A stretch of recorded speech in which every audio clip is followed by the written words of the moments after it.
মানুষ কতটা বিচিত্র হতে পারে।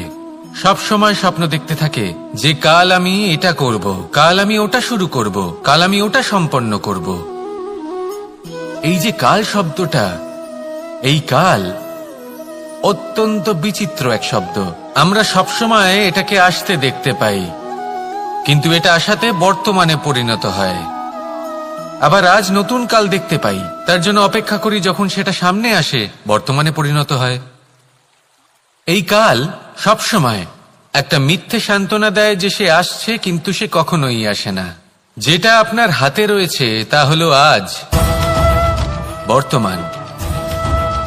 তাই যা করার আছে, যা সম্পন্ন করতে চান, যা শুরু করতে চান, আজ করুন, বর্তমানে করুন। কারণ আজ আপনি যা করবেন সেটাই আপনার ভবিষ্যৎ নির্ধারিত করবে। ভবিষ্যতের বিষয় ভাবতে থাকলে ভবিষ্যৎ সুন্দর হবে না। আজ কর্ম করতে হবে। তাই আজ বর্তমানে জীবনযাপন করুন, কর্ম করুন, আর আমার সাথে ভালোবেসে বলুন, রাধা রাধা। অহংকার তো প্রকৃত অর্থে আমাদের ক্ষতিই করে। 2, কেউ যদি অপরাধ করেন, আপনার থেকে ক্ষমা না চান, তাহলে তাকে ক্ষমা করবেন না। ক্ষমা হলো অত্যন্ত অমূল্য, আর না চাইতেই কাউকে ক্ষমা দান করা এটা উচিত নয়। 3, যদি কেউ আপনার সাথে অনুচিত কিছু করেন, অপরাধ করেন, আর আপনার থেকে ক্ষমা চান, তাহলে তাকে ক্ষমা করে দিন।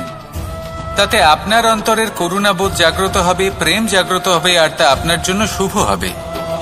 4, যদি আপনি নিজে কোনো অপরাধ করেন, তাহলে অবশ্যই ক্ষমা চাইবেন। তাতে আপনারই লাভ হবে। কিভাবে? সামনের ব্যক্তি আপনাকে ক্ষমা করুক বা না করুক, আপনার অন্তরের অহংকার ক্ষীণ হবে, আর এই মন আরো নির্মল হয়ে উঠবে। এই ক্ষমা অত্যন্ত অমূল্য, ভেবেচিন্তে একে ব্যবহার করুন, আর আমার সাথে ভালোবেসে বলুন, রাধা রাধা। একবার একজন গুরু তার শিষ্যদের পরীক্ষা নিচ্ছিলেন।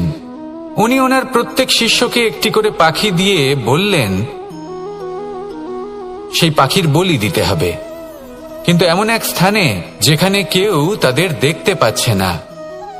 প্রত্যেক শিষ্য নিজের যাত্রা শুরু করল। কেউ ঘন বনে প্রবেশ করল, কেউ অন্ধকার গুহায় প্রবেশ করল, কেউ দূরে কোনো পর্বতের শিখরে পৌঁছে গেল। যে মুহূর্তে দেখল তাদের কেউ দেখতে পাচ্ছে না, তারা সেই বলি দিতে চেষ্টা করল। যেই বলি দিতে গেল, সেই পাখি আলোর কিরণে পরিবর্তিত হলো এবং লুপ্ত হয়ে গেল। একজন শিষ্য ছিল যে আবার গুরুর কাছে ফিরে এলো। সে বলল, ক্ষমা করবেন গুরুদেব, কিন্তু আমি এমন কোন স্থান পেলাম না যেখানে কেউ আমাকে দেখতে পাচ্ছে না। অন্য কেউ না দেখতে পেলেও আমি নিজে দেখতে পাচ্ছিলাম, আমার অন্তর্মন দেখতে পাচ্ছিল। সেই শিষ্য বুঝতে পেরেছিল যে পরমাত্মার দৃষ্টি সবসময় তাকে দেখতে পাচ্ছে, আর ও কখনো অনুচিত কর্ম করতে পারবে না। আর শুধুমাত্র এই কারণে সেই শিষ্যই সেই পরীক্ষায় উত্তীর্ণ হল। আসুন আর আমার সাথে ভালোবেসে বলুন, রাধা রাধা। আমরা সবাই ফল খাই, কিন্তু আমাদের সেই ফলই প্রিয় হয় যে পরিপক্ক হয়ে ওঠে, যেটা নম্র হয়, আর যে ফল অনেক বেশি মিষ্টি আর সুস্বাদু হয়ে থাকে, যাদের রঙে বাহার দেখা যায়।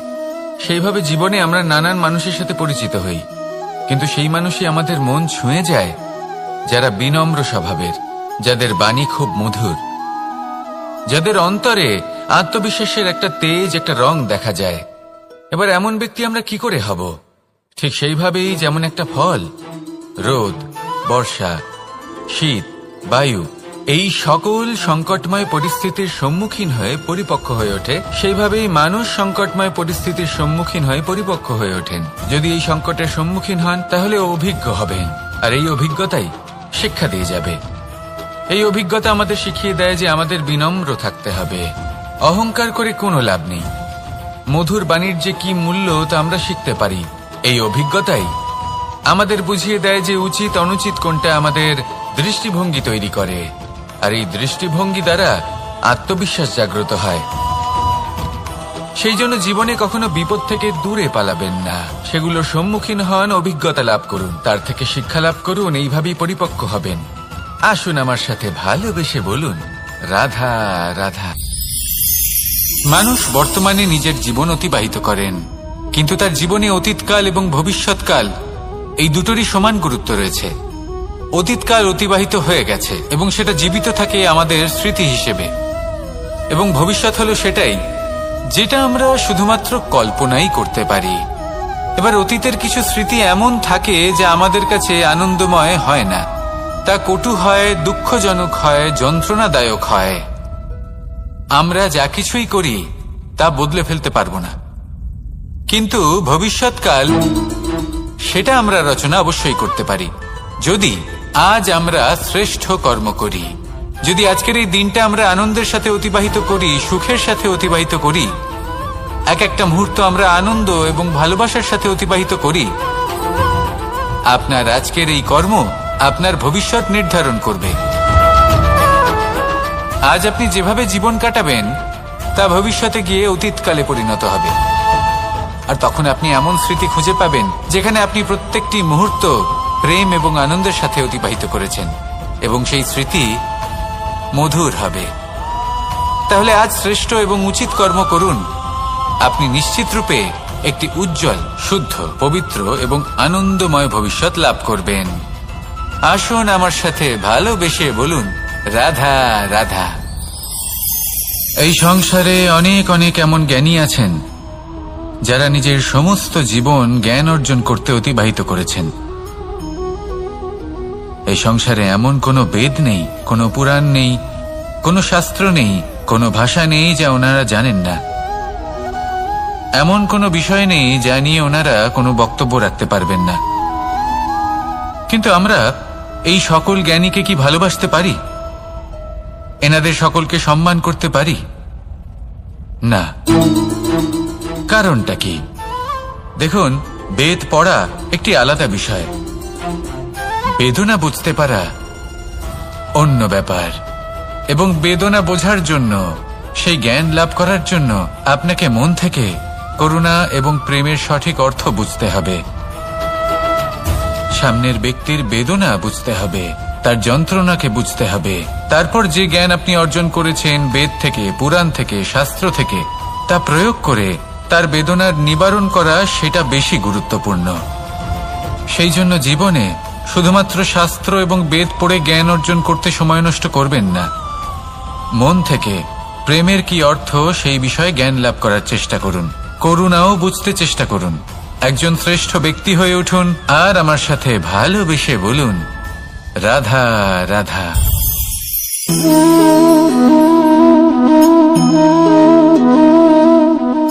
জল এই সংসারের সমস্ত প্রধান তত্ত্বের মধ্যে একটি। এই জল যে কোনো জ্বালা দূর করে, আগুনকে নিভিয়ে দেওয়ার ক্ষমতা রাখে, অবিরল অবিচল ভাবে প্রবাহিত হতে পারে, একে কেউ বাধা দিতে পারে না। এর পথে বাধা সৃষ্টি করলে নিজের পথ নিজেই খুঁজে নেবে, বা সে নিজেই নিজের পথ বানিয়ে নেবে, কিন্তু কখনো থামবে না। এই জল হলো মহান, আর এর একটা মহান গুণ আছে, এর নিজস্ব কোনো রং নেই, কিন্তু যখন মেঘ থেকে বৃষ্টি রূপে পৃথিবীতে ঝরে পড়ে তখন সমস্ত সংসারকে রঙিন করে তোলে। যেখানে খরা হয়েছে সেখানে শ্যামল করে তোলে, যে স্থান শ্যামল সেখানে ভিন্ন ভিন্ন প্রকারের পুষ্প ফুটিয়ে তোলে। এই জল, এই জলের মতন আমাদের হতে হবে। ওর যেমন কোনো রং নেই, আমাদেরও যেন কোনো অহংকার না থাকে। শুধু কর্মের এই ধারাতে বইতে থাকুন, এই সংসারের মঙ্গল করতে থাকুন, শ্রেষ্ঠ কর্ম করতে থাকুন। এই সংসারকে এটা বলার কোনো প্রয়োজন নেই যে আপনি কে। আপনি যদি কর্ম করতে থাকেন তাহলে এই সংসার নিজে থেকেই আপনার মূল্য জানতে পারবে, আর তখন এই মন প্রসন্ন হয়ে বলবে, রাধা রাধা। বড়ই অদ্ভুত ব্যাপার। তা আমাদের জীবনের অনুভূতি এবং আমাদের জীবনের লক্ষ্য এগুলি সুনিশ্চিত করে। অর্থাৎ নেত্র দিয়ে দেখা যায় আমাদের এই মুখ, তা শুধুই এই কারণে প্রয়োজন যাতে সংসার আমাদের দেখতে পায়, আমাদের চিনতে পারে। কিন্তু যদি এই সংসারে আপনি প্রকৃত অর্থে মান সম্মান লাভ করতে চান, তাহলে নিজের অন্তরাত্মাকে আপনাকে বিকশিত করতেই হবে। দেখুন, কথায় আছে এই যে অসুর, তা শারীরিকভাবে উপস্থিত নয়, তা মনের মধ্যে থাকে। যদি এই মন থেকে অসুরকে বের করে দেওয়া যায়, তাহলে শরীরে তা উপস্থিত থাকবেই না। তাই মনকে শুদ্ধ করুন আর আমার সাথে ভালোবেসে বলুন, রাধা রাধা। মানুষ যখনই একে অপরের সামনে নিজেদের হৃদয়ের ভাবনা প্রকাশ করে, তখন এক অত্যন্ত প্রভাবশালী মাধ্যম তারা ব্যবহার করে, যাকে ভাষা বলা হয়। এবার আমি দেখেছি যে একজন মানুষ অনেকগুলো ভাষাতেই নিপুণ। আমি এটাও দেখেছি যে মানুষ অনেকগুলো ভাষায় কথা বলে, কখনো কখনো অনেক ভাষা মিলিত করে তার প্রয়োগ করে, উচিত প্রকারে তাকে ব্যবহার করে না, না সেটাকে সম্মান করে, আর না ভাষাকে শুদ্ধ রাখে। আর এটা হলো অনুচিত। যদি ভাষাকে শুদ্ধ রাখেন, তাহলে ভাষা আপনার চরিত্রকে শুদ্ধ রাখবে, তা আপনার একাগ্রতা বাড়িয়ে তুলবে। এই প্রত্যেক ধ্বনিকে অনুভব করে যদি আপনি শব্দের উচ্চারণ করেন, ভাষাকে প্রয়োগ করেন, তাহলে আপনিও আনন্দ পাবেন, আর যিনি শুনছেন সেই ব্যক্তির কানেও মধুর শব্দ বাজবে। তাই মনে রাখবেন, যে ব্যক্তি ভাষার পবিত্রতাকে সম্মান করে, তাকে সংসারও সম্মান করে। ভাষাকে শুদ্ধ এবং পবিত্র রাখুন, তাহলে ভাষা আপনার চরিত্রকেও শুদ্ধ এবং পবিত্র রাখবে। আর এই মন সুপ্রসন্ন হয়ে বলবে, রাধা রাধা। এ হলো রামায়ণের সময়কালের কথা। সেতু নির্মাণ করার কাজ চলছিল। সমস্ত বানর সেনা এই কাজে নিযুক্ত হয়েছিলেন। বড় বড় পাথর তুলে নিয়ে এই বানর সেনা সমুদ্রে ফেলছিলেন। এই কাজ চলছিল। এমন সময় ছোট্ট একটা কাঠবিড়ালি এলো। ছোট ছোট মাটির ডেলা হাতে নিয়ে সাগরের কাছে যাচ্ছিল, আর বড় বড় পাথরের পাশে রেখে দিচ্ছিল, যথাসম্ভব সেখানে রেখে আসছিল। সারা দিন ধরে সে এই পরিশ্রম করেই যাচ্ছিল। এবার শ্রীরাম তার এই কাজ দেখতে পেলেন। সেই ছোট্ট কাঠবিড়ালিটিকে নিজের হাতে তুলে নিলেন এবং অত্যন্ত ভালোবেসে তার পিঠে হাত বুলিয়ে দিলেন। কথায় আছে যে কাঠবিড়ালির পিঠে যে দাগ আছে, সেই 3টি দাগ এসেছে শ্রীরামচন্দ্রের 3 আঙুলের থেকে। যে কাজ আপনি করছেন তাতে সমস্ত শক্তি প্রয়োগ করুন। যতটা আপনার সামর্থ্য রয়েছে, যতটা আপনার প্রতিভা রয়েছে, সম্পূর্ণভাবে উৎসর্গ করে দিন। ঠিক এমনভাবে কর্ম করুন। সেই কাঠবিড়ালি কিন্তু তাই করেছিল। সেই জন্য শ্রীরামের সাথে সেও সেই কাহিনীতে অমর হয়ে গেছিল। সম্পূর্ণ শক্তি প্রয়োগ করুন, সম্পূর্ণ সামর্থ্যের সাথে কর্ম করুন, কারণ এটাই হলো শ্রেষ্ঠ পথ কোনো কর্ম করার। আসুন আমার সাথে ভালোবেসে বলুন, রাধা রাধা। কোনো পাখিকে দেখুন, সে গাছের ডালে বসে এবং সেখানেই বিশ্রাম করে, কিন্তু পড়ে না। কেন? কারণ ওর বিশ্বাস যে যে শাখার উপরে ও বসে আছে সেটাই হলো ওর বাসস্থান। যদি আপনি বিশ্বাস করেন, তাহলে আপনি পাথরের মধ্যেও ভগবান দর্শন করতে পারবেন। আর যদি বিশ্বাস না থাকে, তাহলে যদি ভগবান সামনে দাঁড়িয়েও থাকে, তবেও আপনার বিশ্বাস হবে না। তাই বিশ্বাস করতে শিখুন। এই বিশ্বাসের আধারেই আপনি সেই সব কিছু পাবেন যা আপনি পেতে চাইছেন। আসুন আমার সাথে ভালোবেসে বলুন, রাধা রাধা। গুরু, যিনি পথ দেখান, আমাদের জীবনে অত্যন্ত গুরুত্বপূর্ণ, অত্যন্ত আবশ্যক। কিন্তু কিছু মানুষ মনে করেন যে গুরুর কোনো প্রয়োজন নেই, কারণ এই সমগ্র জ্ঞান মানুষের অন্তরেই নিহিত রয়েছে। এবার প্রশ্ন এটাই, যদি সমস্ত জ্ঞান মানুষের অন্তরে নিহিত থাকে, তাহলে গুরুর কি প্রয়োজন? আর যারা আজ পর্যন্ত গুরুকে মেনে এসেছেন, তারা কি অনুচিত করেছেন? এর উত্তর আমি আপনাকে দেব একটা উদাহরণ দ্বারা। একটা কাঠ যা জ্বলনশীল, জ্বলনের ঊর্জা তার অন্তরে নিহিত রয়েছে, কিন্তু তার জ্বলনের জন্য বাইরে থেকে একটা অনুঘটকের প্রয়োজন হয়। এই অনুঘটকই হলেন আপনার গুরু। উত্তাপ, যা একটা কাঠকে জ্বালাতে পারে, সেই উত্তাপ হলো গুরুর প্রচেষ্টা। যদি সেই গুরুই না থাকে, তার প্রচেষ্টাই না থাকে, তাহলে সেই সমস্ত জ্ঞান যা মানুষের অন্তরে নিহিত তা ব্যর্থ হয়ে যাবে। যদি আপনার সাথে আপনার গুরু থাকেন, আপনার পথ প্রদর্শন করেন, আপনার অন্তরের জ্ঞানকে বাইরে নিয়ে আসতে পারেন, তাহলে তাকে সম্মান করুন আর আমার সাথে ভালোবেসে বলুন, রাধা রাধা। असतो मा सद्गमय, तमसो मा ज्योतिर्गमय, मृत्युर्मा मृतंगमय। জ্ঞান সেটাই যা অসত্য থেকে সত্যের পথে চালিত করে। প্রকাশ সেটাই যা অন্ধকার থেকে আলোর পথে নিয়ে আসে। জীবন সেটাই যা মৃত্যু থেকে অমরত্বের পথে নিয়ে যায়। এবার এই তিনটে, জ্ঞান, জীবন এবং প্রকাশ, একই রকম। শূন্য থেকে এর উৎপত্তি হয় এবং আস্তে আস্তে আপনার জীবনে বিস্তার লাভ করে। এবার আমরা এটাই ভাবি যে কেমন করে এই তিনটিকে আগলে রাখা যায়। এর উত্তর হলো, এদের আগলে রাখার প্রয়োজনই নেই, ভাগ করে দিতে হবে। কোনো বৃক্ষকেই দেখে নিন, একটি বৃক্ষ অনেক বছর ধরে বেঁচে থাকে। কেন? কারণ সে ভাগ করে দিতে জানে। সে নিজের বীজ ছড়িয়ে দেয়, এই ধরিত্রীতে দেয়, সেই বীজ যা অঙ্কুরিত হয়ে এক নতুন বৃক্ষকে জন্ম দেয়। শুধু ছড়িয়ে দিয়ে একটি বৃক্ষ জীবন দান করতে পারে। যদি কোনো ব্যক্তি জ্ঞান ছড়াতে শিখে যান, যদি প্রকাশ, আলোর কিরণ ছড়িয়ে দিতে শিখে যায়, কোনো ব্যক্তি তার জীবনের সুখ ছড়িয়ে দিতে শিখে যান, তাহলে তিনি মৃত্যুর পরও মৃত হন না। এই ভাগ করে দেওয়ার সুখটাই কিছুটা আলাদা। এই সুখ অনুভব করুন আর আমার সাথে ভালোবেসে বলুন, রাধা রাধা। আপনি না থাকেন তাহলে এই সংসারের অস্তিত্ব আপনার কাছে শূন্যের সমান, তাই না? আপনি না থাকলে এই সংসারও আপনার কাছে নেই। এবার সবাই বলবেন যে এ তো সত্যি কথা, সেই অনুযায়ী তো আমার স্বার্থপর হওয়া উচিত, অহংকারী হওয়া উচিত, কারণ আমার কাছে আমিই তো সবকিছু। দৃষ্টিভঙ্গি পাল্টে দেখুন। আপনার কাছে সবথেকে বেশি গুরুত্বপূর্ণ ব্যক্তি কে? আপনি নিজেই।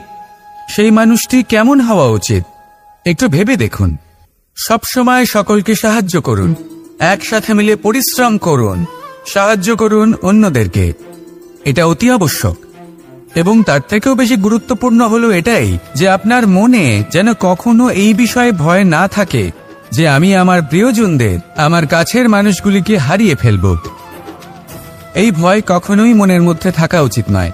যদি ভয় থাকে তাহলে থাকুক এই বিষয়ে যে সকল মানুষ আমার জীবন থেকে, আমার থেকে দূরে চলে যাচ্ছেন, তাদের বাধা দিতে দিতে আমি যেন নিজেকেই না হারিয়ে ফেলি, নিজের অস্তিত্বকেই না হারিয়ে ফেলি, নিজের ব্যক্তিত্বকে, নিজের বিচারধারাকে, নিজের করুণার শক্তি না হারাই।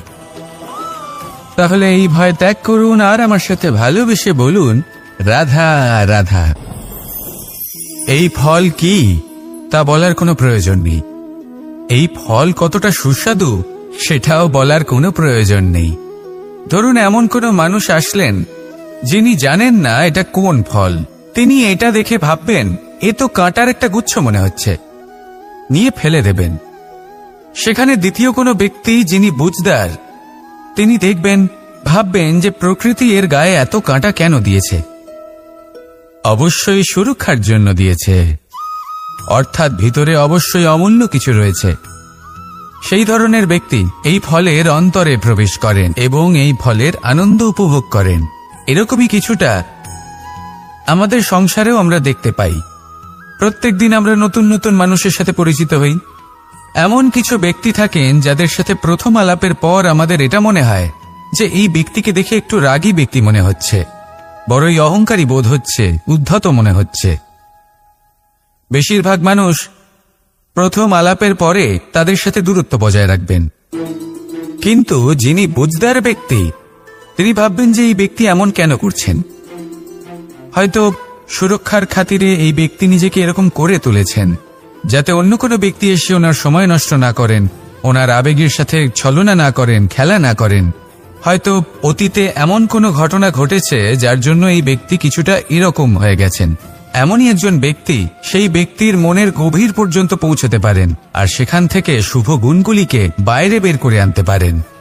এরকমই ব্যক্তি হয়ে উঠুন, এমন বুঝদার ব্যক্তি হয়ে উঠুন যিনি সামনের ব্যক্তির খারাপ গুণগুলিকে অবহেলা করে হৃদয়ের অন্তঃস্থল থেকে শুভ গুণগুলিকে প্রকাশিত করে এবং সেই ব্যক্তিকে দেখাতে পারে। এমন ব্যক্তি হয়ে উঠুন যিনি নিজের জীবনকেও সফল করে তোলেন এবং অন্যের জীবনকেও। আসুন আমার সাথে ভালোবেসে বলুন, রাধা রাধা। আমি জীবনে অনেক ভালো মানুষের সংস্পর্শে এসেছি। এমন ব্যক্তি যিনি আজীবন জ্ঞান লাভ করে থাকেন, পড়তেই থাকেন। ধরে নিন কোনো ব্যক্তি শিল্পকলার বিষয়ে অনেক বই পড়ে ফেলেছেন, কিন্তু কখনো শিল্পকর্মই করেননি। তাহলে সেই জ্ঞানের কি লাভ? কোনো লাভ নেই। এবার এটাই আমাদের জীবনে শেখা প্রয়োজন। আমরা জ্ঞান অর্জন করি কিন্তু তা যাপন করি না, তা কর্মজীবনে প্রয়োগ করি না। তাহলে এতে কি লাভ হবে? জ্ঞান আছেই সেই জন্য যাতে আমরা জীবনকে আরো শ্রেষ্ঠ করে তোলার জন্য তাকে প্রয়োগ করি। এই জ্ঞান এবং কর্মের একসাথে পথ চলাটাই আবশ্যক। তবেই এই জ্ঞান অভিজ্ঞতায় পরিণত হবে। আর অভিজ্ঞতা দ্বারা যে জ্ঞান লাভ হয় সেটাই সবথেকে বেশি গুরুত্বপূর্ণ, সেটাই হলো সবথেকে বেশি লাভদায়ক। সেই জন্য শুধু জ্ঞান অর্জন করবেন না, তাকে প্রয়োগ করুন, তাকে কর্মজীবনে প্রয়োগ করুন, জীবনকে আরো শ্রেষ্ঠ করে তুলুন। আর আমার সাথে ভালোবেসে বলুন, রাধা রাধা। বাহ, পুষ্পের সুবাস আমার খুব ভালো লাগে। অত্যন্ত সুন্দর হয় এই পুষ্প। এইভাবে চারিদিকে পুষ্প দেখে মন আনন্দিত হয়ে ওঠে। এবার আপনারা ভেবে দেখুন, আমার চারিদিকে পুষ্প নয়, আগুন আছে। তাহলে কি হবে? আমার শরীর কি জ্বলে যাবে না? অবশ্যই জ্বলবে। শরীরকে কি আগুনের তাপ সহ্য করতে হবে না? অবশ্যই সহ্য করতে হবে। এটাই হলো প্রকৃতির নিয়ম। এই নিয়ম কিন্তু আমরা সবাই জানি, কিন্তু আমাদের মধ্যে বেশিরভাগ মানুষ এই বিভ্রান্তি নিয়ে বাঁচি যে এই যে প্রকৃতির নিয়ম তা আমার উপর প্রযোজ্য নয়। তা কিন্তু নয়। আমাদের চতুর্দিকে এই যে নিসর্গ রয়েছে, আমরা তার কতটা ক্ষতি করি সেটা একবার ভেবে দেখুন। আমরা বনাঞ্চল জ্বালিয়ে দিই, বায়ু দূষিত করি, জল দূষিত করি, প্রাণীদের হত্যা আমরা করি। কেন? এই নিসর্গ আমরা নষ্ট করি, যদিও আমরা জানি যে আমরাও হলাম এই নিসর্গেরই অংশ। এবার দেখুন, শরীরের কোনো অংশে যদি আগুন ধরান, আস্তে আস্তে সমস্ত শরীরও জ্বলে যাবে। সেইভাবেই নিসর্গ যদি নষ্ট হয়ে যায়, তাহলে মনুষ্য জাতিও নষ্ট হয়ে যাবে। তাই এই যে নিসর্গ আপনি দেখছেন, এই পুষ্প, এই বৃক্ষ, বায়ু, জল, এদের সকলকে রক্ষা করুন, নষ্ট নয়। মনে রাখবেন, যদি নিসর্গ থাকে মানুষ থাকবে, যদি নিসর্গ থাকে তাহলেই জীবন থাকবে। আসুন আমার সাথে ভালোবেসে বলুন, রাধা রাধা। আজ আমরা দুই ধরনের ব্যক্তির বিষয়ে কথা বলবো। প্রথম জন হলেন যে প্রয়োজনের থেকে অনেক বেশি পরিমাণ ধন উপার্জন করে থাকেন। তার কাছে ততটা ধন থাকে যতটা তার প্রয়োজনও নেই, তারপরেও আরো ধন উপার্জন করতে চেষ্টা করতে থাকেন। সকল সম্ভব চেষ্টা করেন, সকল সম্ভব কর্ম করেন, তা সে উচিত কর্ম হোক বা অনুচিত, তাতে তাদের কিছুই যায় আসে না। তারা শুধুই এই সংসারের সকল সুখ ভোগ করতে চান, সকল স্বাচ্ছন্দ্য লাভ করতে চান। আজীবন তারা প্রচেষ্টাই করতে থাকেন। এবার এই করতে গিয়ে তারা ভারাক্রান্ত হয়ে সমস্যার সম্মুখীন হন। এনাদের সমগ্র জীবন এই চেষ্টাতেই চলে যায়, জীবন যাপন করার বদলে। অন্যদিকে আরেকজন ব্যক্তি, যিনি জানেন তার প্রয়োজন কতটুকু আর শুধুমাত্র সেই পরিমাণ ধন অর্জন করেন, তার থেকে বেশি একটুও নয়। উনি যদি দুবেলা খেতে পান, মাথা গোজার ঠাঁই পেয়ে যান, সেটাই পর্যাপ্ত। তাতেই তিনি আনন্দে জীবন যাপন করেন, না কোনো বৃথা চিন্তা করেন, না কোনো বৃথা কষ্ট করেন। এবার আমি আপনাদের জিজ্ঞেস করব, এই দুই ব্যক্তির মধ্যে আপনি কোন ব্যক্তি হতে চাইবেন? বেশিরভাগ মানুষ এটাই বলবেন যে আমরা সেই দ্বিতীয় মানুষ হতে চাই যারা সন্তুষ্ট। কিন্তু যদি মন দিয়ে দেখেন, আপনিও সেই কর্মই করছেন যা প্রথম ব্যক্তি করেন। আপনারা সবসময় চেষ্টা করে চলেছেন, এটাও লাভ করতে হবে, ওটাও লাভ করতে হবে, আমার এটারও প্রয়োজন, ওটারও প্রয়োজন। আপনি অনেক কিছু লাভ করেছেন, কিন্তু প্রশ্ন এটাই যে আপনার কি সেই সবকিছুর প্রয়োজন রয়েছে? এর উত্তর আপনার অন্তর্মনে রয়েছে। আপনার মন জানে যে আপনার প্রয়োজন কতটুকু। সেখানে গিয়ে দেখুন। সন্তুষ্টি মানুষকে আনন্দ দেয়। মানুষ যতটা সন্তুষ্ট হবে ততটাই সে আনন্দ লাভ করবে। এবার আপনাকে এই সিদ্ধান্ত নিতে হবে যে আপনি কখন আর কোথায় সন্তুষ্টি লাভ করবেন, কত কিছু লাভ করার পরে সন্তুষ্ট হবেন। এই উত্তর আপনি মন থেকে পাবেন। এই সমাজের চাহিদায় জড়িয়ে নিজেকে বিভ্রান্ত করবেন না। নিজের অন্তরের এই মিথ্যে অহংবোধকে প্রশ্রয় দিতে গিয়ে যদি আপনি এরকম চাষ করতে থাকেন, তাহলে জীবনযাপন কখন করবেন?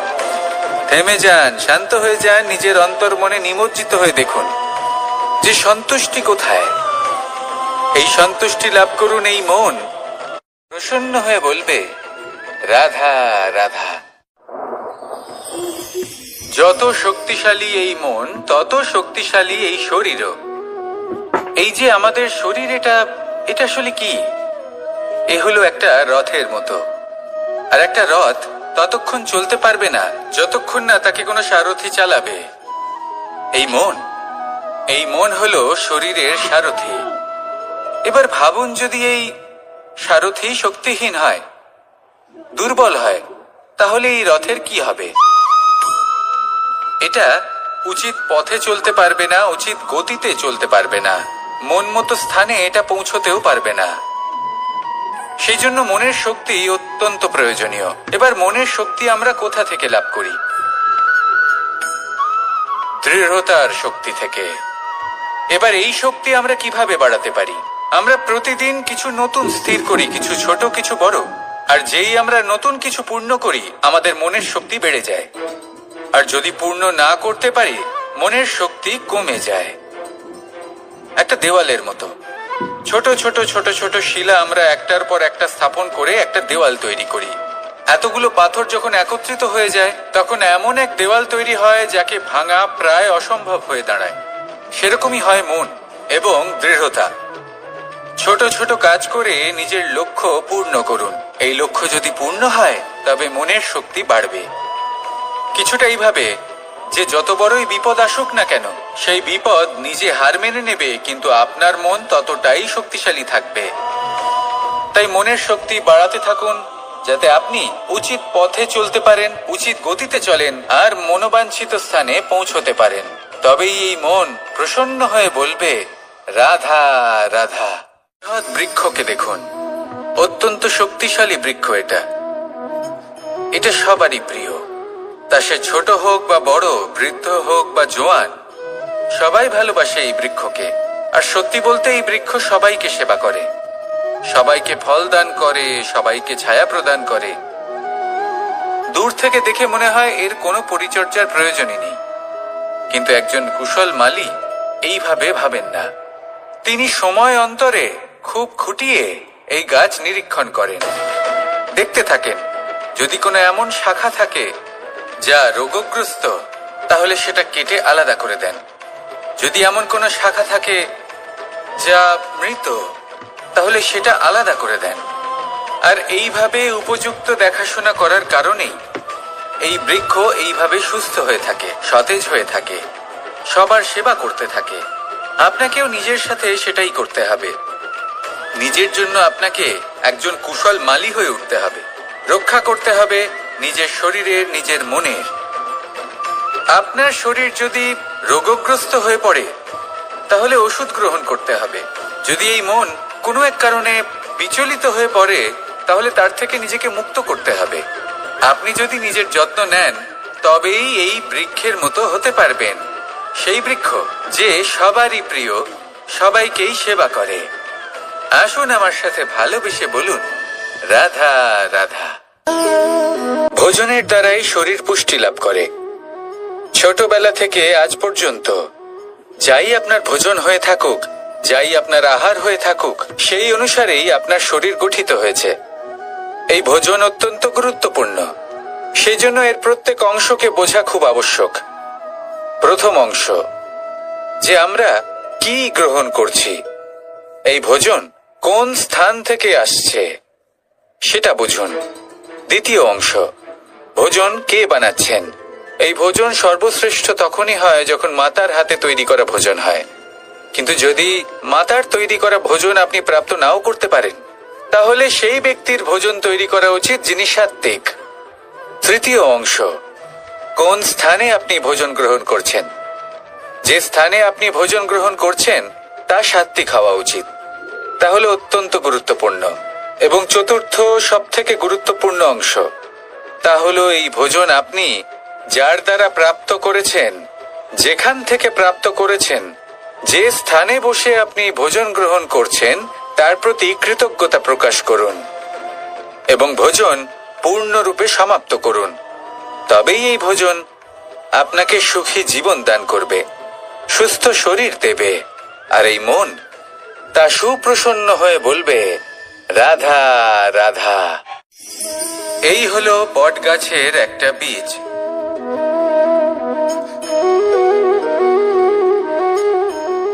চলুন এটা রোপণ করা যাক, একটু জল দেওয়া যাক। এবার এখানে একটা বিশাল বটবৃক্ষ উৎপন্ন হবে। কিন্তু কিভাবে? এতে কে সাহায্য করবে? এটা সম্ভব কে করে দেখাবে? প্রকৃতি। আগে হ্যাঁ, এই সংসারে যা কিছু উৎপন্ন হয়, যা কিছু নষ্ট হয়, তার জন্য প্রকৃতি দায়ী হন। এই প্রকৃতির কারণেই তো রৌদ্র আসে, প্রকৃতির কারণেই বৃষ্টি হয়, জল পাওয়া যায়। তার কারণেই এই বটের বীজ তা এক বিশাল বটবৃক্ষে পরিণত হবে। কিন্তু একজন মানুষকে দেখুন, মানুষ বলবে এই বৃক্ষে আমার অধিকার রয়েছে। কেন? কারণ আমি এই বীজ বপন করেছি। এবার সমস্ত কাজ প্রকৃতি করবে আর সমস্ত শ্রেয় মানুষ নিয়ে যাবে। এটা কি উচিত? কখনোই নয়। এবার এর উত্তর প্রকৃতিতেই লুকোনো আছে। কখনো কোনো পাখিও এই বীজ রোপণ করে, সেখানে বৃক্ষ উৎপন্ন হয়, তাতে ফল আসে, সেই পাখি সেই ফল খায়, কিন্তু সেখানকার বাকি পাখি এবং প্রাণীদের সেই ফল খেতে বারণ করে না। সেই বৃক্ষের উপর নিজের অধিকার প্রমাণ করতে চেষ্টা করে না, সবার মধ্যে ভাগ করে দেয়। আর এটাই আমাদেরও করা উচিত। যা প্রকৃতি থেকে আসছে তা আবার প্রকৃতিতেই ফিরে যেতে দিন। এটা অত্যন্ত প্রয়োজনীয়। পাখিদের মতো হতে চেষ্টা করুন, তবেই আপনার এই মন আকাশে উড়তে থাকবে আর সুপ্রসন্ন হয়ে বলবে, রাধা রাধা। কোকিলের ডাক শুনে আমার মন প্রফুল্ল হয়ে ওঠে।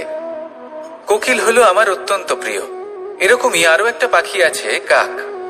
একদিকে কাক, অন্যদিকে কোকিল। এদের মধ্যে বেশি পার্থক্য নেই, কিন্তু কোকিলের কণ্ঠ শুনে সবার মন প্রফুল্ল হয়ে ওঠে। কোকিল যখন সামনে আসে তখন মন শান্ত হয়ে যায়। যখন কাক সামনে আসে তখন মানুষ দূরে পালিয়ে যায়। এমন কেন হয়? কারণ হলো বাণী। কোকিলের বাণী অত্যন্ত মিষ্টি, অত্যন্ত মধুর। সেখানেই কাকের বাণী অত্যন্ত কর্কশ শোনায়, আর কর্কশ বাণী শোনা কেউ পছন্দ করেন না। আপনি নিজেকে জিজ্ঞেস করুন, কোনো ব্যক্তি আপনার সাথে কথা বললে তার বাণী মধুর হলে আপনার ভালো লাগে, আর যদি কর্কশ হয় তার থেকে দূরে চলে যেতে ইচ্ছে করে। তাই নিজের বাণীও এইভাবেই মধুর রাখুন, মিষ্টি রাখুন। এ আমারও খুব প্রিয়। আর এটা তখন হয় যখন মনে প্রেম থাকে। মনের মধ্যে প্রেম জাগ্রত করুন, বাণী নিজে থেকেই মধুর হয়ে যাবে। আর কৃষ্ণ নিজে থেকে আপনার কাছে আসবে আর আপনার সাথে বলবে, কি রাধা রাধা। এটা হলো ধান গাছ। এর থেকে যে চাল উৎপন্ন হয় তা মানুষ গ্রহণ করেন। আর এটা কি? এ হলো জংলি ঘাস। একবার ভেবে দেখুন, যদি এই জংলি ঘাস ধান গাছের আশেপাশে থাকে তাহলে কি হবে? ধান উৎপন্ন হতে পারবে? তা উৎকৃষ্ট হতে পারবে? আমরা কি তা গ্রহণ করতে পারবো? কখনোই নয়। এই জংলি ঘাস ধানকে নষ্ট করে দেবে, কিন্তু নিজে জীবিত থাকবে। এটাই হলো আজকের শিক্ষা। এই সংসারে যদি আপনি নীতির পথে চলতে চান, উচিত কর্ম করতে চান, সংসারকে সেবা করতে চান, তাহলে জংলি ঘাসের মতো ব্যক্তিদের থেকে সবসময় দূরে থাকতে হবে। সেই ব্যক্তি যারা দুর্নীতি এবং মিথ্যা দ্বারা পরিপূর্ণ, যাদের ব্যবহার অশুভ, যাদের অনেক অশুভ গুণ রয়েছে, তারা সঠিক নয়। সেই সকল ব্যক্তি যাদের চরিত্র অত্যন্ত দুষ্ট হয়, তারা হয় শুভ চরিত্রের ব্যক্তিকে একদম নষ্ট করে দেয়, নয় নিজের মতো বানিয়ে তোলে। তাই যদি আপনি নীতির পথে চলতে চান, এই সংসারের জন্য শুভ কর্ম করতে চান, তাহলে সেই সঙ্গ লাভ করুন যে সঙ্গ জ্ঞানে পরিপূর্ণ, যাদের মধ্যে অনেক গুণ আছে, যাদের থেকে প্রতিদিন কিছু শিখতে পারবেন। এমন ব্যক্তির সাথে জীবন অতিবাহিত করুন, দুরাচারীদের থেকে দূরে থাকুন। তবেই এই মন প্রসন্ন হয়ে বলবে, রাধা রাধা। আমাদের গৃহে অনেক কক্ষ রয়েছে, কিন্তু এমন কি আছে যে একটাই থাকে? আমাদের গৃহের দ্বার। এমন কেন হয়? অনেক দ্বার তো থাকতেই পারে। ভেবে দেখুন, একটা বিশাল ভবন রয়েছে, তার চতুর্দিকে অনেক দ্বার আছে। ভালোই হবে, যাতায়াত করতে সুবিধা হবে, কিন্তু এমন আমরা কেন করি না? এবার আপনি বলবেন যে এটার উত্তর তো সহজ। যতগুলো দ্বার থাকবে ততজন দ্বারপালও থাকবে। কে কখন কোথা থেকে আসবে, কোথায় চলে যাবে, সেদিকে খেয়াল থাকবে না। চুরির সম্ভাবনাও বেড়ে যাবে।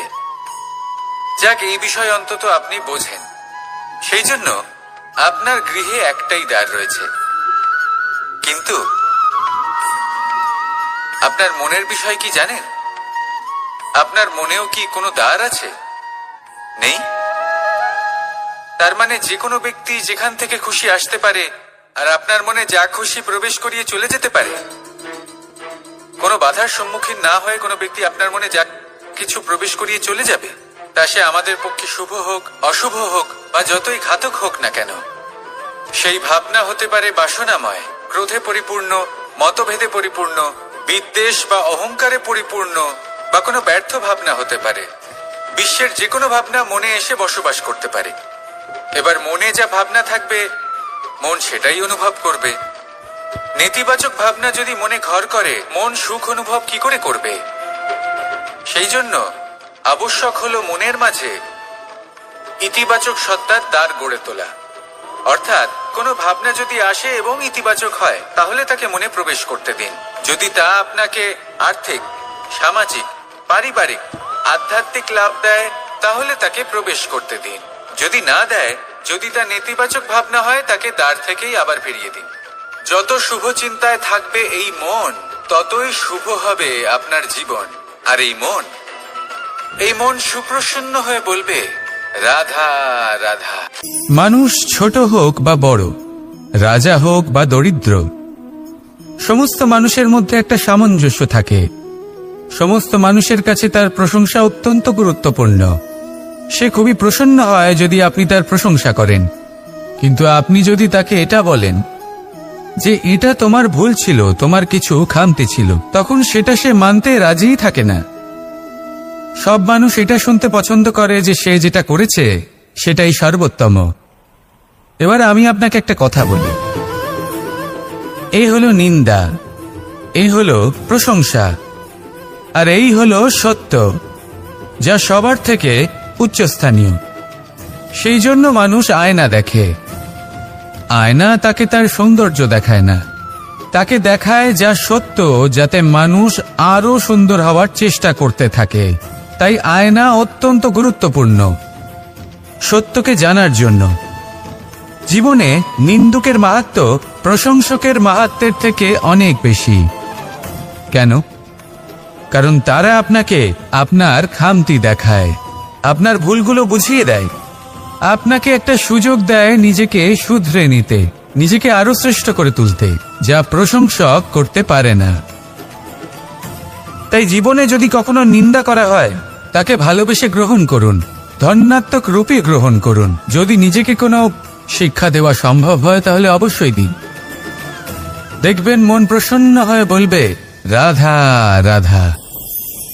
জীবনে কখনো সাফল্য আসে, আবার কখনো অসফলতা, কখনো আশা পাওয়া যায়, কখনো নিরাশা, কখনো জয় লাভ করি, আবার কখনো পরাজয়। এর পেছনের কারণটা জানা অত্যন্ত প্রয়োজনীয়। যদি আমি পরাজয়ের কথা বলি, যখনই আমরা পরাজয় লাভ করি আমরা ভাবতে থাকি যে এমন কেন হলো? আমাদের শত্রু কি বেশি শক্তিশালী ছিল, নাকি আমাদের নীতিতে কোনো খামতি ছিল? এই সমস্ত কারণের পেছনে খুব বড় একটা কারণ থাকে, আর সেই কারণ আমাদের অন্তরে সুপ্ত থাকে। ধরে নিন একটা পথ, তাতে আপনি চলছেন, সেই পথ কাঁটায় পরিপূর্ণ, কিন্তু আপনি পাদুকা পরে রয়েছেন আর আপনি হেঁটে সামনে এগিয়ে যান। এবার এমন একটা পথ এলো যা পুষ্পে ঢাকা, আর আপনি পাদুকা পরে রয়েছেন, কিন্তু আপনার পাদুকাতে একটা পাথর আটকে গেল। তখন দু পা হাঁটাও খুব কঠিন হয়ে পড়ে। এই সংসারের যে কোনো শক্তি আপনাকে পরাস্ত করার পূর্বে আপনি জানেন কে আপনাকে পরাস্ত করতে পারে?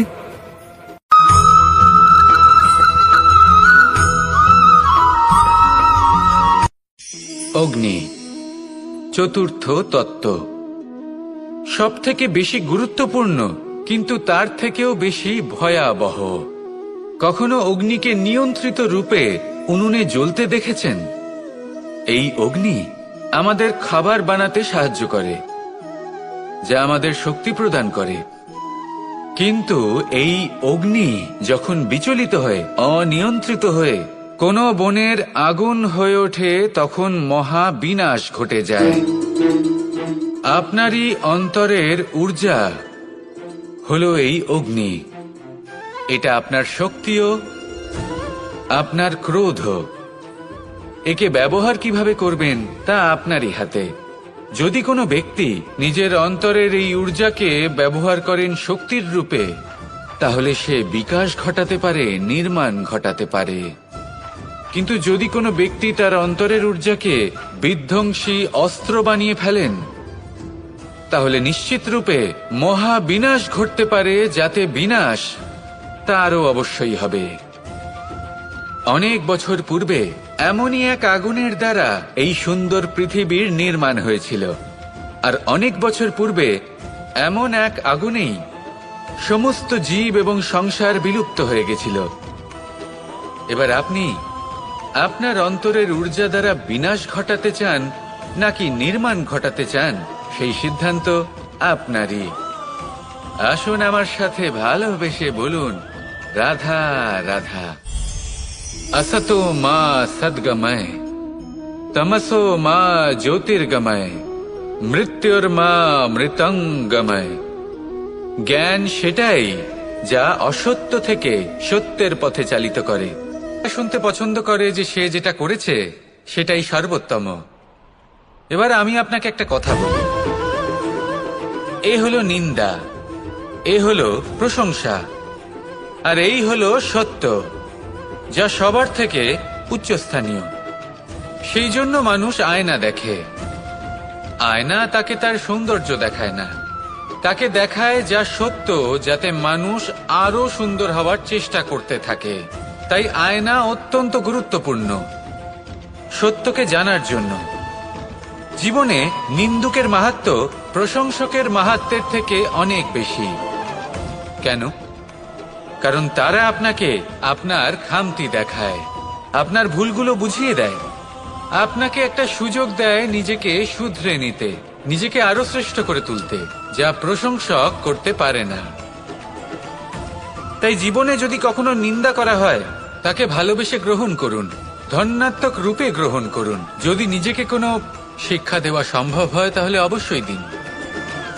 দেখবেন মন প্রসন্ন হয়ে বলবে, রাধা রাধা। পুরুষার্থ। শাস্ত্রে 4 ধরনের পুরুষার্থের কথা বলা হয়েছে। প্রথম হলো ধর্ম। আপনি কি জানেন এই ধর্ম আসলে কি? আপনার কি মনে হয় ধর্ম আসলে কি? কোনো বিশেষ ঈশ্বরকে মানাই কি ধর্ম বলা হয়, নাকি কোনো বিশেষ রীতি পালন করাই হলো ধর্ম, নাকি কোনো বিশেষ সাহিত্যকে সর্বশ্রেষ্ঠ মনে করাই হলো ধর্ম? না, ধর্ম হলো সেটা যাকে ধারণ করা যেতে পারে, আর ধারণ শুধু সেটাই করা যায় যা পবিত্র। পবিত্র শুধু তাকেই বলা হয় যা নিঃস্বার্থ, যার মধ্যে শাসন করার কোনো ইচ্ছে নেই, যা সরলভাবেই প্রবাহমান, জল এবং বায়ুর মতো। যখন কোনো ব্যক্তি ধর্মকে ধারণ করেন এবং সেই ধর্ম সেই ব্যক্তিকে রক্ষা করে, তখন তাকে ধর্ম বলা হয়। ধর্ম যা রক্ষা করে অহংকার থেকে, খারাপ চিন্তার হাত থেকে। সেই জন্য পুরুষার্থ গড়ে তোলার আগে, ধর্ম পালন করার আগে ধর্মের প্রকৃত অর্থ কি সেটা বুঝে নিন। এটা জেনে রাখুন যে সমস্ত ধর্মের আধার, সমস্ত ধর্মের ভিত শুধুমাত্র ভালোবাসা। আসুন আর এই ভালোবাসার সাথেই বলুন রাধা রাধা। মানুষ ছোট হোক বা বড়, রাজা হোক বা দরিদ্র, সমস্ত মানুষের মধ্যে একটা সামঞ্জস্য থাকে। সমস্ত মানুষের কাছে তার প্রশংসা অত্যন্ত গুরুত্বপূর্ণ।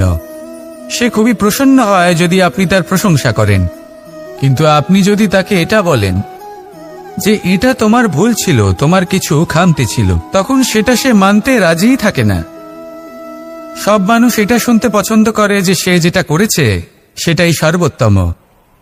এবার আমি আপনাকে একটা কথা বলি, এই হলো নিন্দা, এই হলো প্রশংসা, আর এই হলো সত্য, যা সবার থেকে উচ্চস্থানীয়।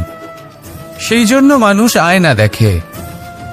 আয়না তাকে তার সৌন্দর্য দেখায় না, তাকে দেখায় যা সত্য, যাতে মানুষ আরো সুন্দর হওয়ার চেষ্টা করতে থাকে।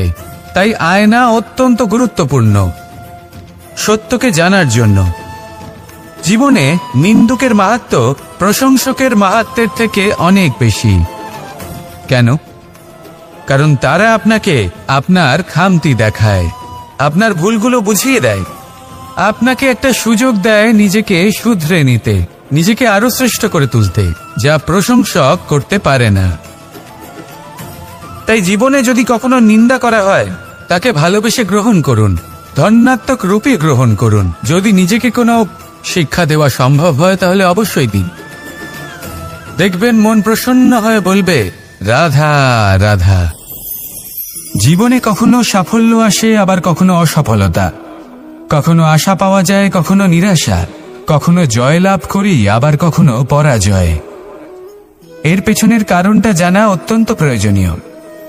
যদি আমি পরাজয়ের কথা বলি, যখনই আমরা পরাজয় লাভ করি আমরা ভাবতে থাকি যে এমন কেন হলো? আমাদের শত্রু কি বেশি শক্তিশালী ছিল, নাকি আমাদের নীতিতে কোনো খামতি ছিল? এই সমস্ত কারণের পেছনে খুব বড় একটা কারণ থাকে, আর সেই কারণ আমাদের অন্তরে সুপ্ত থাকে। ধরে নিন একটা পথ, তাতে আপনি চলছেন, সেই পথ কাঁটায় পরিপূর্ণ, কিন্তু আপনি পাদুকা পরে রয়েছেন আর আপনি হেঁটে সামনে এগিয়ে যান।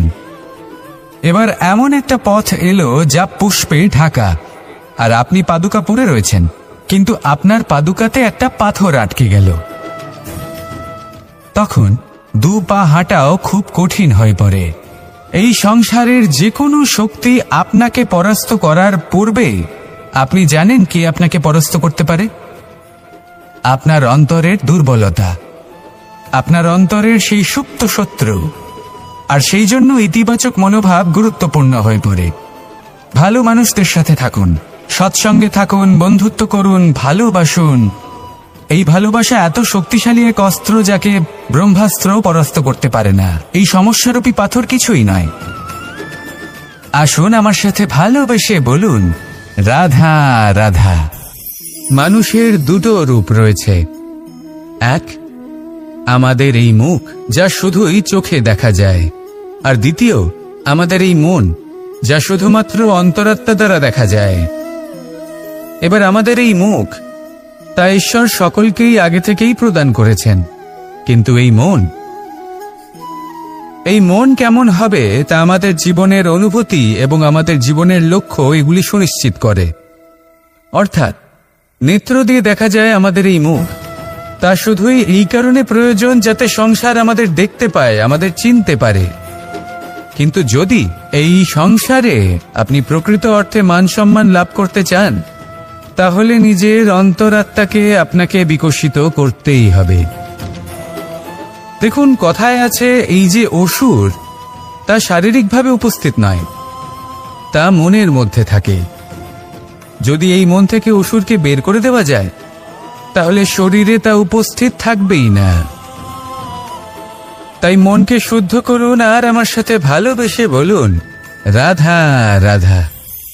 মানুষ যখনই একে অপরের সামনে নিজেদের হৃদয়ের ভাবনা প্রকাশ করে, তখন এক অত্যন্ত প্রভাবশালী মাধ্যম তারা ব্যবহার করে, যাকে ভাষা বলা হয়। এবার আমি দেখেছি যে একজন মানুষ অনেকগুলো ভাষাতেই নিপুণ।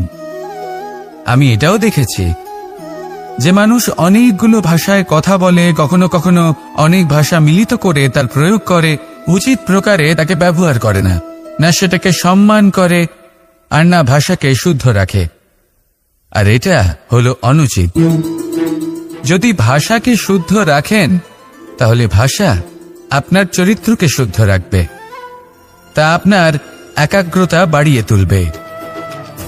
এই প্রত্যেক ধ্বনিকে অনুভব করে যদি আপনি শব্দের উচ্চারণ করেন, ভাষাকে প্রয়োগ করেন, তাহলে আপনিও আনন্দ পাবেন, আর যিনি শুনছেন সেই ব্যক্তির কানেও মধুর শব্দ বাজবে।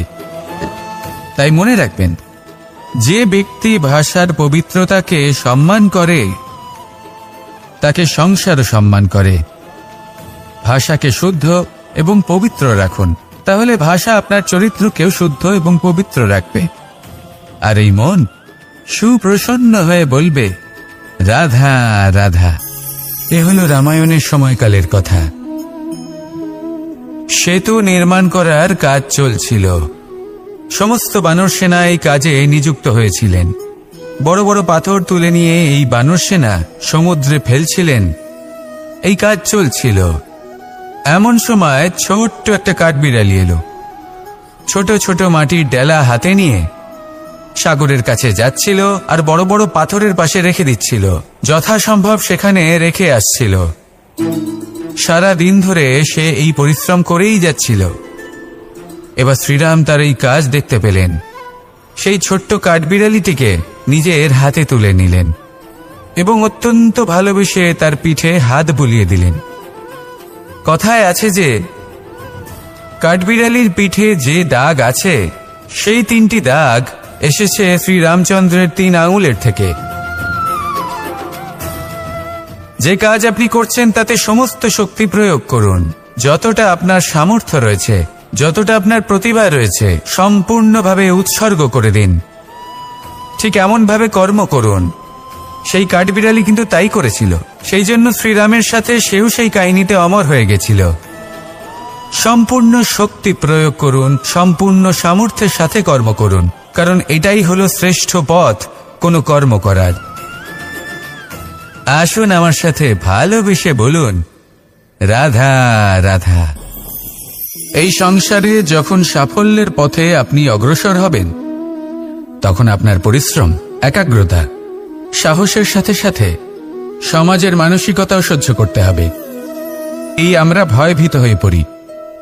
সেই কারণে নিজেদের আশা, নিজেদের বিশ্বাস হারিয়ে ফেলি। এবার যদি সেই নিন্দার ভয়ে আমরা লক্ষ্যচ্যুত হই, তাহলে সেটা অনুচিত। সেই জন্য জীবনে শুধু পরিশ্রম করতে থাকুন, সামনে এগোতে থাকুন। যেই দিন আপনি আপনার লক্ষ্য লাভ করবেন, সেই প্রত্যেক ব্যক্তি যারা নিন্দা করছিলেন, তাদের দৃষ্টি আপনা থেকেই পাল্টে যাবে, ঠিক কিনা? এই সংসারকে যা প্রাণ চায় তাই বলতে দিন। যদি আপনি কারোর কথা শুনতে চান, তাহলে নিজের অন্তরের কথা শুনুন। সেটাই আপনাকে উচিত পথে নিয়ে যাবে। সামনে অগ্রসর হতে থাকুন, পরিশ্রম করুন। এমন একটা দিন আসবে যেদিন এই নিন্দুক ব্যক্তিরা আপনার লক্ষ্য প্রাপ্তির উদাহরণ সবাইকে দেবে। আসুন আমার সাথে ভালোবেসে বলুন, রাধা রাধা। মানুষ সুখী জীবনযাপনের প্রতি এতটাই অভ্যস্ত হয়ে পড়ে যে একটা ছোট্ট সমস্যা এলেই সে সবার থেকে সাহায্য চাইতে শুরু করে দেয়। সে সাহায্য লাভও করে এবং সেই সংকট থেকে সে বেরিয়েও আসে। কিন্তু এই সাহায্য কিছু মুহূর্তের, আর কিছু মুহূর্তের হলো এই দুঃখ। এই 2 মুহূর্তের সাহায্যের জন্য আজীবন আপনি তার কাছে ঋণী হয়ে থাকেন। আর মানবিকতার খাতিরে আপনার মনে কৃতজ্ঞতা জেগে ওঠে, আর সেই কৃতজ্ঞতা বোধ হলো যে আপনি কখনো সেই ব্যক্তিকে ছাপিয়ে যেতেই পারবেন না। সেই জন্য জীবনে সবসময় চেষ্টা করবেন নিজেকে প্রস্তুত রাখতে সেই সব সমস্যার জন্য, সেই সব বাধার জন্য যেগুলো আপনার জীবনে আসতে পারে। ততক্ষণ সাহায্য চাইবেন না যতক্ষণ না অন্য কোনো পথ না থাকছে। সাহায্য চাওয়া অনুচিত নয়, কিন্তু সাহায্য চাইলে এবং সাহায্য পেলে আপনি আজীবন কৃতজ্ঞ এবং ঋণী হয়ে থাকবেন। আর তারপর একদিন আপনি পরিবর্তন দেখতে পাবেন যে কিভাবে আপনি ছোট ছোট সমস্যার জন্য সাহায্য না চেয়ে বড় বড় সমস্যার সম্মুখীন হতে প্রস্তুত হয়ে গেছেন।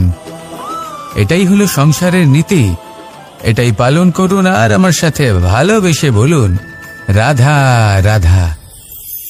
এমন অনেক মানুষ আছেন যারা আমাকে ভগবানের পরিভাষা জানতে চান, যে ভগবান আসলে কি, তিনি কেমন। এবার দেখুন, ভগবান হোক বা আপনার স্বপ্ন হোক বা আপনার লক্ষ্য হোক না কেন, সেই লক্ষ্য তখনই পূর্ণ হয়, তখনই তাকে লাভ করা সম্ভব যখন আপনার দৃষ্টিভঙ্গি মঙ্গলময় হয়, যখন আপনি নিজে মনে করবেন যে আমি যেটা পেতে চাইছি তা শুভ। উদাহরণস্বরূপ, কোনো পাখিকে দেখুন, সে গাছের ডালে বসে এবং সেখানেই বিশ্রাম করে, কিন্তু পড়ে না। কেন? কারণ ওর বিশ্বাস যে যে শাখার উপরে ও বসে আছে সেটাই হলো ওর বাসস্থান। যদি আপনি বিশ্বাস করেন তাহলে আপনি পাথরের মধ্যেও ভগবান দর্শন করতে পারবেন। আর যদি বিশ্বাস না থাকে, তাহলে যদি ভগবান সামনে দাঁড়িয়েও থাকে তবেও আপনার বিশ্বাস হবে না। তাই বিশ্বাস করতে শিখুন। এই বিশ্বাসের আধারেই আপনি সেই সব কিছু পাবেন যা আপনি পেতে চাইছেন। আসুন আমার সাথে ভালোবেসে বলুন, রাধা রাধা।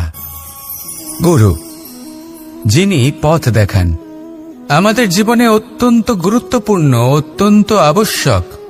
কিন্তু কিছু মানুষ মনে করেন যে গুরুর কোনো প্রয়োজন নেই, কারণ এই সমগ্র জ্ঞান মানুষের অন্তরেই নিহিত রয়েছে। এবার প্রশ্ন এটাই, যদি সমস্ত জ্ঞান মানুষের অন্তরে নিহিত থাকে তাহলে গুরুর কি প্রয়োজন? আর যারা আজ পর্যন্ত গুরুকে মেনে এসেছেন তারা কি অনুচিত করেছেন?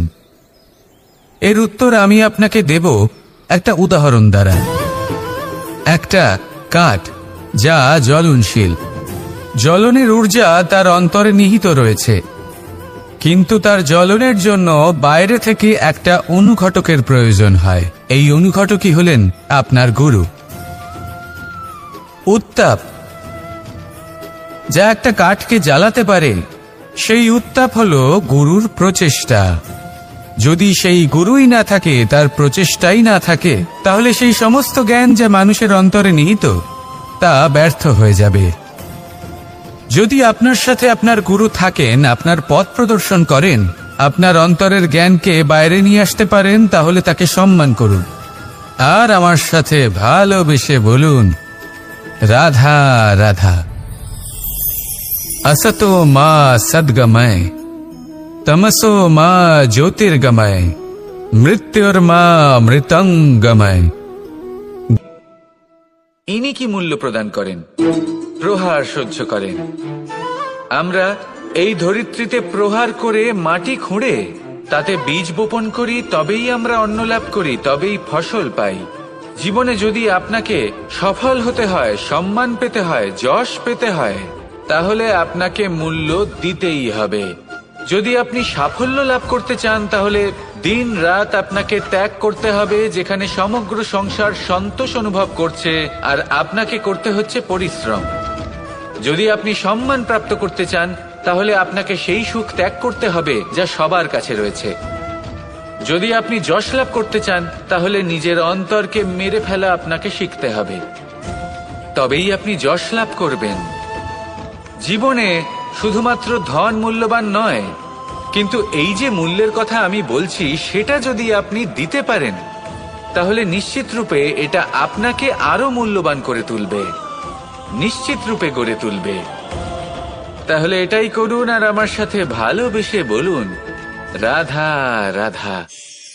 জীবনে যখন কোনো ব্যক্তি নিজের লক্ষ্য প্রাপ্তির জন্য নিরন্তর পরিশ্রম করতে থাকেন, চেষ্টা করতে থাকেন, তখন তিনি কষ্ট অনুভব করেন, কখনো শারীরিক কষ্ট, কখনো মানসিক কষ্ট। এবার উনি এটা ভাবতে থাকেন যে আমি কি উচিত করছি নাকি অনুচিত করছি। কারণ অন্যদিকে এমন একজন ব্যক্তিও আছেন যিনি একদমই পরিশ্রম চেষ্টা করছেন না। তিনি মদিরা পান করেন, বিলাসিতায় জীবন কাটান, অলস প্রকৃতির হয়ে ওঠেন, নিদ্রাতে বিলীন হয়ে থাকেন আর ভাবেন যে তিনি সুখ লাভ করছেন। কিন্তু এরকম কেন হয়? কারণ যখন আমরা সৎ পথে থাকি, উচিত পথে চলি, লক্ষ্য প্রাপ্ত করার জন্য চেষ্টা করতে থাকি, তখন আমাদের ভেতরে থাকা নেতিবাচক শক্তি এবং পাপ এই দেহকে ত্যাগ করে দেয়। আর এই অনুভূতিটাই আমাদের দুঃখের অনুভূতি দেয়, কষ্ট দেয়। এবার সেখানে যদি আমরা কুপথে চলি, অনুচিত পথে চলতে থাকি, তাহলে আমাদের ভেতরে থাকা পুণ্য এবং ধনাত্মক শক্তি আমাদের দেহ ত্যাগ করে দেয়। আর এই অনুভূতির কারণেই আমরা সুখ অনুভব করি। কিন্তু কখনো ভাববেন যে এই সুখ বেশি সময় পর্যন্ত থাকে না। সেই জন্য সবসময় মনে রাখবেন, যদি আপনি জানেন যে এটাই আপনার লক্ষ্য, এটাই উচিত পথ, শুভ পথ, তাতে নিরন্তরভাবে এগিয়ে যেতে চেষ্টা করতে থাকুন। এই কষ্ট আপনাকে সুখের পরাকাষ্ঠায় কখন পৌঁছে দেবে তা আপনি জানতেই পারবেন না। আসুন আমার সাথে ভালোবেসে বলুন, রাধা রাধা। কোনো বাড়িতে, কোনো পরিবারে যখন কারোর জন্ম হয়, তখন তা কত সুখের মুহূর্ত হয়। সেই ছোট্ট সন্তান যখন কিছুটা বড় হয়, সে হাঁটার চেষ্টা করে। আর সেই প্রক্রিয়াতেও খুব বড় একটা শিক্ষা লুকিয়ে রয়েছে, ঠেলে দেওয়া। যখন আপনি হাঁটতে চান, সামনে এগোতে চান, তখন আপনি কি করেন? নিজের পায়ের তলার যে মাটি, তাকে আপনি পেছনে ঠেলে দেন। ব্যাস, এই একই জিনিস তো জীবনেও শিখতে হবে। এবার যদি আপনি জ্ঞানের পথে অগ্রসর হতে চান, তাহলে অজ্ঞানতাকে পেছনে সরিয়ে দিতে হবে। যদি আপনি প্রকাশের দিকে এগোতে চান, তাহলে অন্ধকারকে পেছনে সরিয়ে দিতে হবে। যদি আপনি ভবিষ্যতে সফল হতে চান, তাহলে অতীতের যে অসফলতাগুলিকে পেছনে সরিয়ে দিতে হবে।